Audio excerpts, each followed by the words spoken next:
started gamification a few years ago. During the course, at the first semester of the master's thesis, the students do not know each other. They meet for the first time during that semester. And the group is very special because they are Polish students from Poland, they are foreigners who are diploma seekers at my university, but also students from Erasmus program who come to Poland only for one semester. So I decided to do something to integrate the students on one hand, on the other hand to show them, to tell them something more about Poland.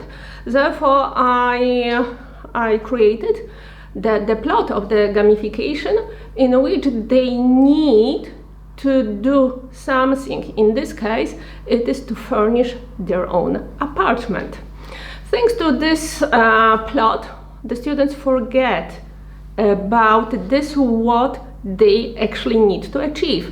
They need to accomplish the objectives, to learn something, and they need to learn something by doing something by themselves. So they receive tasks for each week, and they are doing them as the homework. And after accomplishing each stage, they can go further. If anybody reaches the end, receives the highest grade. Each student can join the game whenever he or she wishes, or leaves the game whenever she or he wishes.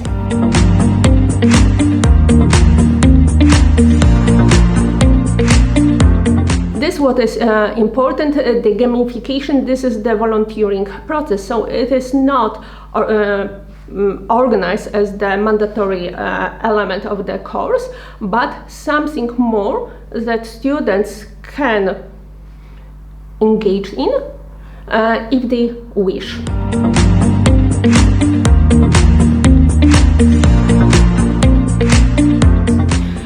Thanks to the gamification, the students could receive the exit ticket from the exam by solving the tasks, by preparing the homeworks.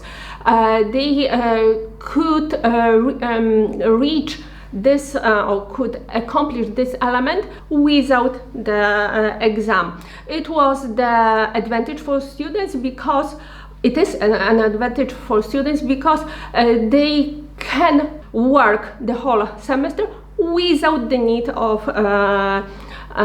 sitting the exam during the exam session when they have many exams.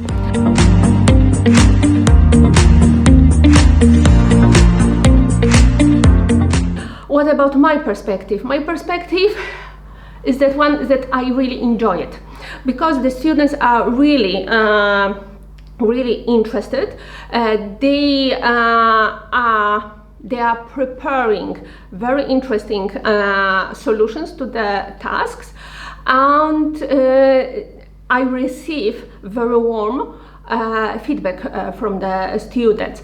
For instance, there are mails which they send to me saying that this is the new way of teaching which they enjoy, and although it is really time demanding, but still they prefer working during the whole semester instead of learning something only for one term during the exam session. This is what is important, that the students need to participate in regular course, and they need to be active there as well, because this is one of the conditions to reach each stage of the game. Okay, and can you name any situation when gamification is not a good idea? Like is the gamification good for any purpose?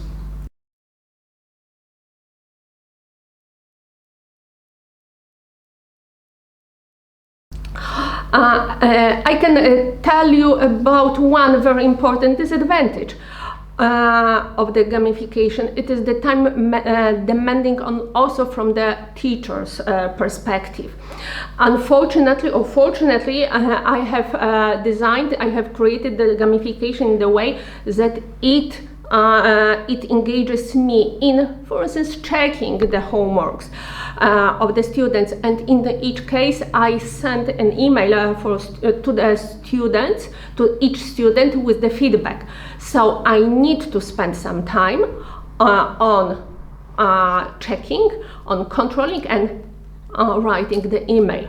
So it requires more time comparing to regular way of teaching.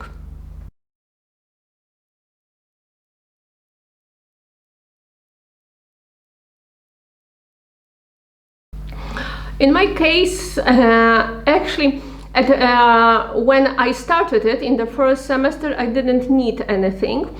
Everything what was prepared, of course, apart from the plot, apart from the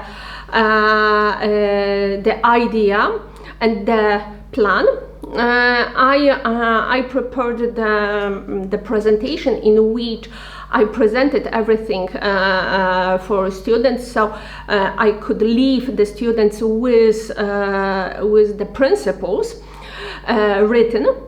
The next year I decided to do something more, and I created the website in which each task is published, and the students have got the access to the website, so they can check what they need to do, what is the deadline, what are the requirements. Earlier, everything was published in a Moodle platform at my university. The next year, everything was available in internet, and I received a very positive feedback from the students. They mentioned that thanks to the website they didn't have to log into the university platform, and it was easier for them to check everything and to control the deadlines. If a teacher doesn't want to employ any additional tools, it is not needed actually. Okay, I think that's all questions about gamification. Can we chat a little bit about active learning? I heard once such a term, active learning. Can you explain me what it is?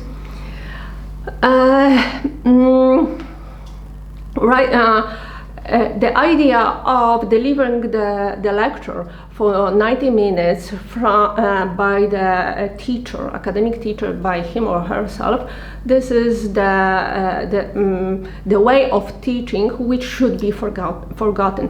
The students have got the access to many sources of information, many sources of knowledge, and they can do it by themselves. So me as the academic teacher, I try to engage the students in the process of learning by creating this space. Therefore, I use different tricks, different tools to make them engaged during the 90-minute lecture. So they can leave the classroom with the knowledge, with some skills already. Okay, can you give me one or two examples of using active learning in practice? One of the example, I believe one of the easiest, it is if I ask a question, the student, many times there are only a couple of them who answer. Why? Because most of the students are shy, because they are afraid of saying something silly. Therefore, I give students the time to discuss the answer with the neighbor. After 30 seconds or 60 seconds of discussing the answer with the neighbor, we return to discuss the issue together. They are much more engaged, and most of the students, because earlier they had the chance to check if the way of thinking about the answer to the question which I gave was correct. If the friend sitting nearby confirms, then they feel much more open and willing to answer such question. The other tool which I use, it is to invite the student into creating or preparing the conclusions. I have noticed that students have got problems with concluding different issues. Therefore, I have created the short files, for instance, in Google, and the students receive the access to such file, and they need to prepare the conclusions, for instance, referring to the lecture by themselves. And in this way, the student, of course, I check it and we discuss everything. And in this way, the students learn or practice preparing the conclusions. Not the agenda or the plan, but the conclusions. Okay, it was really nice. Just one last question and we will finishing. Can you just give some good advice? Sorry? Dlaczego się nie pali? To mogło się rozładować akurat, ale nie jest problem. Okay. Just can you give one advice by heart to the young teachers, people who just starting education process, and you do not need to think only about online education, but about teaching process in general. Just good advice for younger generation of teachers. What would you say to them? I would advise not to be afraid to try different tools. Of course, you may fail. It may turn out a mistake, but without the mistakes, you as the young teachers will not learn how to teach. So being brave in trying, in practicing, in searching for new tools, you will not develop the skills of teaching.